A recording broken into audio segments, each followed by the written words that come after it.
Mesdames, Messieurs, peuple congolais, pourquoi les nordistes ont toujours amené les sudistes au pouvoir?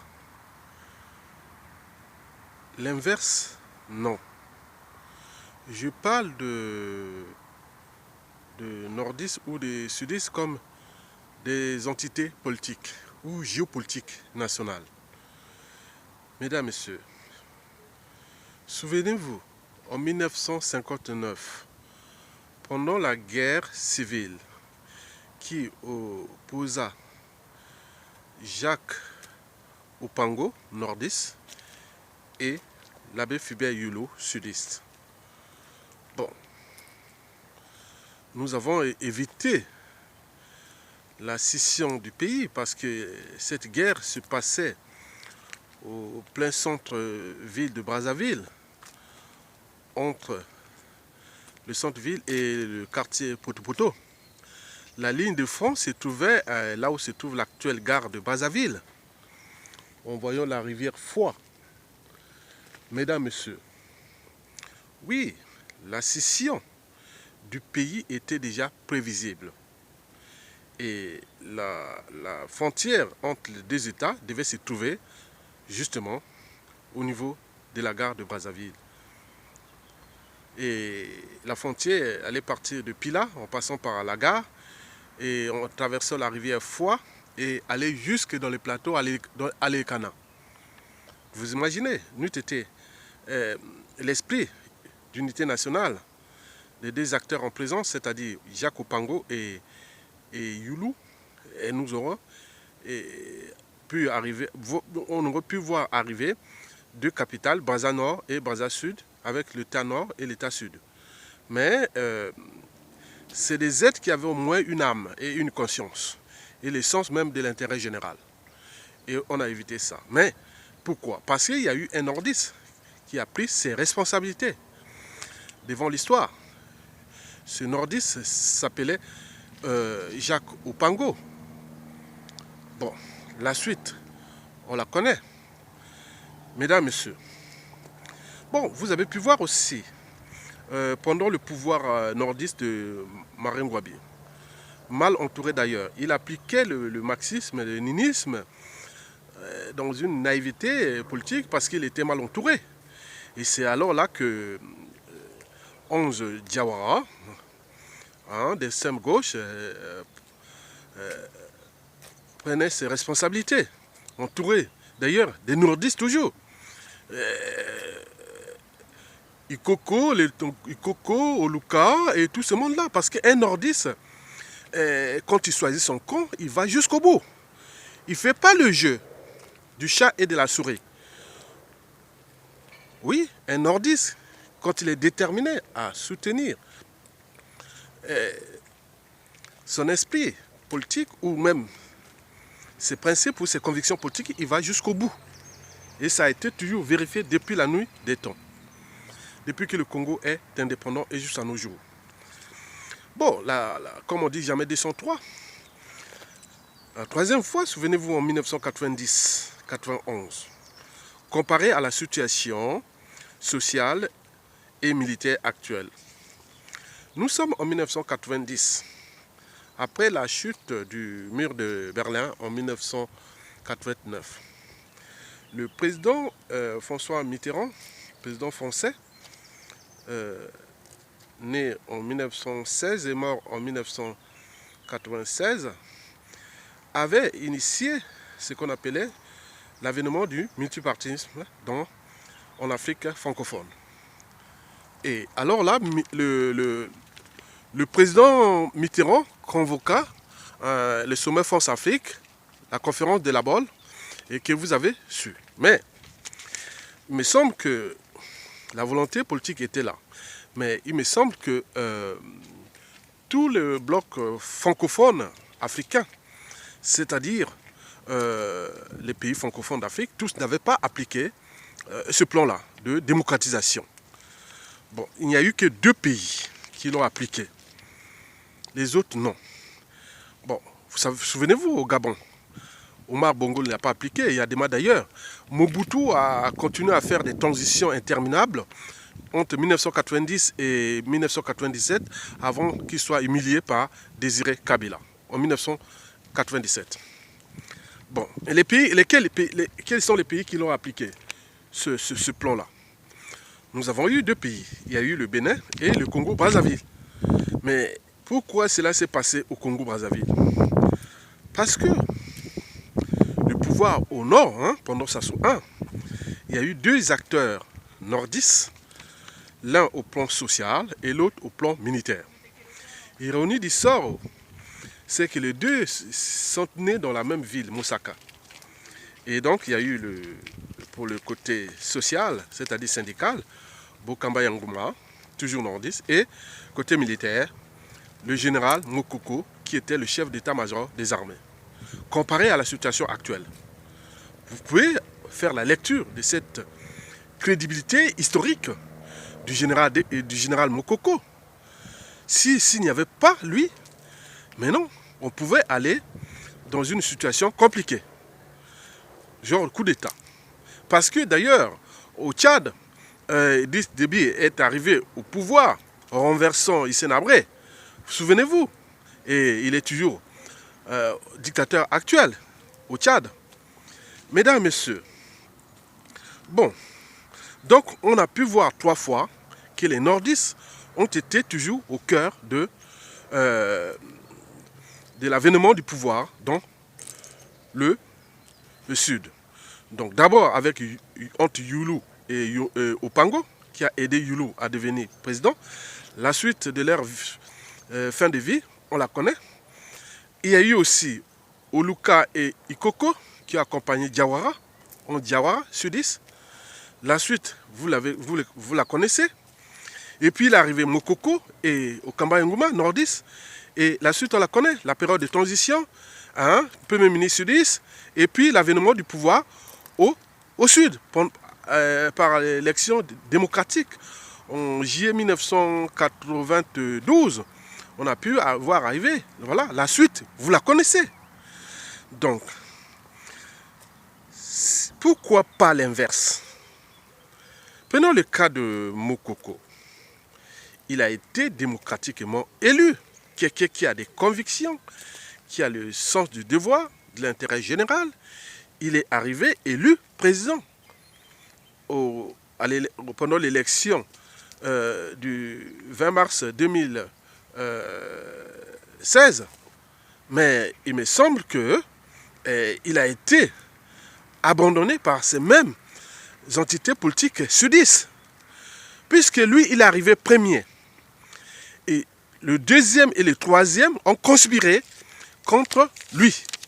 Et donc, ainsi divisé, donc le peuple n'a plus de socle politique pour combattre la dictature telle qu'elle est incarnée par Sassou Nguesso depuis presque 33 ans. Bon, mesdames, messieurs, oui, prenons le cas Tchati Mabiala et Guy Parfait Kolela. Guy Parfait Kolela est arrivé deuxième et Tchati Mabiala troisième. Et il faut le dire honnêtement, c'est ma part de vérité, de ma conscience en tant que d'abord politico-intellectuel, mais aussi en tant que citoyen congolais. Donc, je pense que Kolela, Eka Kolela a fait 2 erreurs historiques. La première erreur, elle est stratégique, géostratégique aussi d'ailleurs, stratégique et géostratégique. Et la deuxième politique, prenons le cas des erreurs stratégiques. Pourquoi avoir abandonné Mokoko en demandant des procédures constitutionnelles à la con, alors que nous le savons tous que nous sommes dans une dictature? La situation était d'abord politique à cette époque-là, c'est-à-dire en 2016. Il aurait pu se souder entre eux avec Okombi Salissa qui est arrivé 4e et qui est aujourd'hui en prison, et Mokoko premier en prison, tous des nordistes. Donc le problème n'est pas nordiste, nord, sud, est, ouest. Donc le problème, c'est un problème d'individu. Donc Kolela a joué solo en faisant cette erreur stratégique parce que, vous savez, en France, il y avait un monsieur qui avait dit, Cohn-Bendit avait dit à à Bayrou, c'est minable, tu ne seras jamais président de la République. Et c'est le même cas de Kolela, Guy Parfait Kolela. Je peux vous dire que vous ne serez jamais président de la République. Tant que Kolela sera là, il n'y aura pas un président Larry Congo. Parce qu'il bloque, il fait le jeu. Bon, souvenez-vous, il n'a jamais fait la lecture de la mémoire de son père. Son père n'a pas été élu en 92 parce que l'électorat nordiste avait peur de ses réactions, de sa virulence et de tout ça. Donc on craignait. Donc Lissouba est passé, a été élu. Et Tchati Mabiala d'ailleurs devait dire non, tiens, s'il est arrivé au pouvoir en 1992 à 97, en partie c'était à cause de cet électorat nordiste. Parce que le Nord, à un moment donné, avait fait son choix, disant que, ah tiens, peut-être les Nibolèques sont plus pacifiques et que les Lari, bon, c'est qu'on nous a alimenté à l'époque, parce que l'ignorance est la pire des souffrances. Il s'agit bien des individus, ce n'est pas tous les Lari Congo qui sont revanchards et autres, c'est pas vrai. Donc, pour preuve, Kolela continue à nourrir ce pouvoir, cette dictature nordiste, on le sait. Bon, donc, l'erreur stratégique, elle est là, parce que c'est que Kolela a empêché un candidat nordiste élu, et ça restera dans les agendas politiques, même électoraux du souverain peuple, en identifiant Kolela comme un traître, comme quelqu'un qui est contre les nordistes, qui joue le jeu du régime. Bien sûr qu'aujourd'hui il est tenu en laisse par le régime, et il est piégé, le piégé a piégé. Il a piégé Mokoko, maintenant Sassou l'a piégé. Donc il est là, il joue ses dernières cartes. Et c'est pas bien, il aurait pu avancer dans ce cadre-là. Bon, les erreurs de Kolela, c'est aussi politique. Oui, parce que il a toujours immobilisé cet électorat Larry Congo, certes partisan, mais aussi aliéné, abruti par les 33 ans de la dictature. Parce qu'ils ont peur soit des nordistes ou même des Nibolèques. Donc le jeu aujourd'hui, c'est qu'au ce moment, ils cherchent à se réunir, à s'unir avec Tchati Mabiala.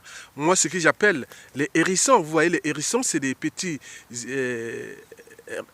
herbivores qui se promènent dans les herbes par-ci par-là, et qu'ils ont des piquants. Quand il fait froid, ils se regroupent ensemble. Comme ils ont des piquants, aussitôt ils se séparent. Mais vous avez pu voir les conflits entre les Larry Congo et les Nibolèques entre 1993-94. Et même si chaque fois, quand il y a la prison nordiste, ils se regroupent. Non, on doit éviter ça. Donc nous étions au cœur des intérêts simplement particuliers en utilisant leurs intérêts, en manipulant le peuple, leur électorat comme du bétail électoral et autres, fief électoral. Pire encore, c'est que le dictateur est en train de bombarder tous les décivilisés, déshumanisés, et mettre dans les conditions conditions inhumaines son fief électoral, la guerre dans le Poul par exemple. Mais Kolela comme si rien n'était. C'est ça le paradoxe, comme si rien n'était.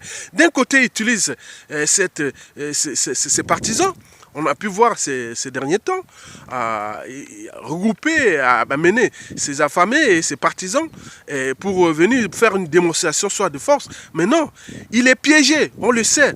Et dès que Sassou ne sera plus là, Kolela ne pourra plus mobiliser parce qu'il arrivera toujours un vrai Larry Congo qui va prendre ses responsabilités. En ce moment, ils sont piégés. Kolela continue à faire le jeu. Mais ce n'est pas grave. Bon, donc l'erreur est là.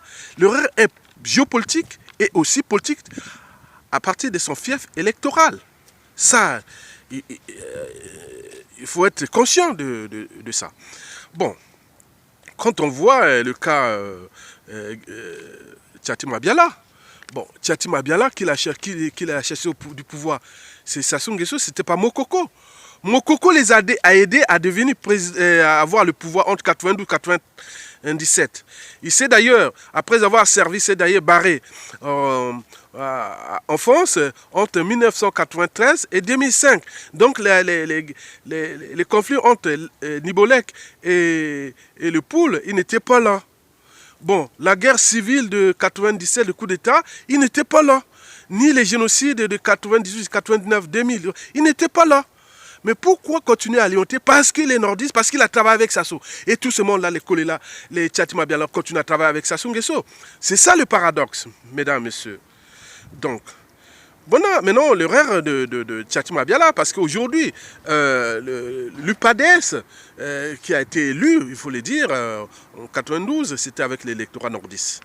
Et aujourd'hui, l'UPADES est identifié aujourd'hui comme un parti traître. Oui, à cause de Tchatima Biala. Mesdames, messieurs, donc, vous venez de comprendre que les nordistes ont toujours aidé les sudistes à prendre le pouvoir. Et inversement, non. Sinon, ça se saurait. Prenons le cas dans les hypothèses où ils étaient unis comme un seul peuple, chacun, parce qu'en politique, il n'y a pas d'amis permanents, il n'y a pas d'ennemis permanents, il n'y a que des intérêts. Nous avons trois intérêts, les intérêts particuliers, les intérêts partisans et l'intérêt général. Il me semble que ces deux acteurs ont mis au placard le sens même de l'intérêt général. Mais ils roulent que pour leurs intérêts particuliers et partisans, en utilisant leurs fiefs électoraux comme des bétails humains. Mais juste à combien de temps encore? Donc, la problématique porte à examiner toujours ces problématiques d'intérêts partisans. Bien sûr que cet électorat est sous emprise, bien sûr qu'elle est instrumentalisée, cet électorat est instrumentalisé et sous emprise de ces deux acteurs qui nuisent gravement au sens même de l'intérêt général et du processus de Sassou dégage. Parce qu'en Afrique, avant d'être acteur politique, on est avant tout d'appartenance tribale. Les gens ont toujours tendance à aller vers le sens tribal. Donc on dénie les convictions, on déclasse les convictions des uns et des autres. On préfère parler, entretenir ses intérêts particuliers. Et vous avez pu voir aussi que, bien sûr, qu'ils sont enrichis. Hein, mais avec cet argent, on ne peut pas donner à tout leur électoral. Bien sûr qu'il y a quelques-uns qui alimentent ces amalgames et ces choses-là pour qu'ils restent là. Mais l'argent, les biens matériels, bon, on peut l'avoir, mais ça ne va pas aider le peuple non plus, mais aussi leur conscience. Bon, donc il y a un problème. Mesdames, Messieurs, peuple congolais, donc, je prends le cas où Tchatima Biala et Guy Parfait Kolela étaient unis avec les autres candidats qui sont emprisonnés, dont Mokoko, le président élu, et le quatrième qui s'appelle Okombi Salissa. N'oublions pas Paulin Makaya qui n'a pas pu se présenter aux élections parce qu'on l'a prêché. Ils n'ont même pas cherché à voir aussi les cas. Donc, cas Paulin Makaya, comme ils ont dénié non seulement la condition humaine de leur fief électoral, tant au niveau du Nibolais qu'au niveau du Poul, en même temps, ils continuent là, ils sont là comme si rien n'était, et ils sont là. Bon, donc, je dis que si par exemple, ils étaient unis, hein, comme un seul peuple, je pense que Guy Parfait Kolela et Tchatima Biala, l'un ou l'autre pourrait être président de l'Assemblée nationale, l'autre premier ministre et Mokoko président. On aurait pu commencer à traiter les grands dossiers du pays qui est aujourd'hui déclassé, déshumanisé, décivilisé, surendetté, en mort clinique. Et voilà. Bien sûr qu'il y aura des responsabilités individuelles et collectives aussi pendant la libération. Oui, par cette responsabilité, c'est l'expression de la volonté générale qui va la traiter. Hein? Mesdames, Messieurs, voilà la situation qui est là. Donc moi, personnellement, la situation va évoluer et il me semble que les erreurs ont été commises et s'ils sont capables, on dit jamais, il n'est jamais trop tard. Il aurait pu dire faire un meeting au peuple avec tous avec l'IDC Focad et la branche Mokoko, et pour qu'on soit unis comme un peuple, mobiliser tout le monde, on retraite ces problématiques-là dans le sens de l'unité nationale. Mais il me semble qu'au vu de leur situation sociale et aussi de là où ils sont allés au mangeoire, des Sassou, ils ne pourront pas s'en sortir parce qu'ils sont quelque part dans l'entonnoir des Sassou et d'Nguesso. Mesdames, Messieurs, oui, le peuple aura toujours le dernier mot. Oui, même si la nuit dure, mais le soleil finira toujours par s'élever. Parce que la situation là ne va plus durer comme ça. Donc, nous avons vu ces acteurs-là qui ont tout bloqué, le Sud Congo, hein, comme du bétail électoral pour leurs intérêts particuliers et partisans. Ils se sont certes enrichis, ils ont des privilèges, ils ont acheté leur liberté. Bien sûr qu'aux yeux du peuple, c'est des indignes. Aujourd'hui, on les écoute parce que aujourd'hui, il y a encore Sassou au pouvoir. Sassou parti, Tchati Mabiala et Kolela, c'est terminé. Dans les Nibolek, on aura bien les Polé Makaya et d'autres. Et dans le Poupoule, il y en aura bien d'autres. Ils sont là. Il y a beaucoup d'hommes politiques intelligents et pris des convictions, des valeurs dans le pool. Mais parce qu'avec Tchati Mabiala, dans le Nibolek n'aura plus jamais un président. Et Tchati Mabiala, comme on appelle, monsieur Guy Pafé Kolela dans le pool n'aura jamais un président originaire du pool, même qu'il soit intelligent, parce que le système est bien ficelé et donc ils sont en train de servir une dictature liberticide, antidémocratique, antisociale et surtout criminogène. Et pour combien de temps encore? Mesdames, Messieurs, je vous remercie.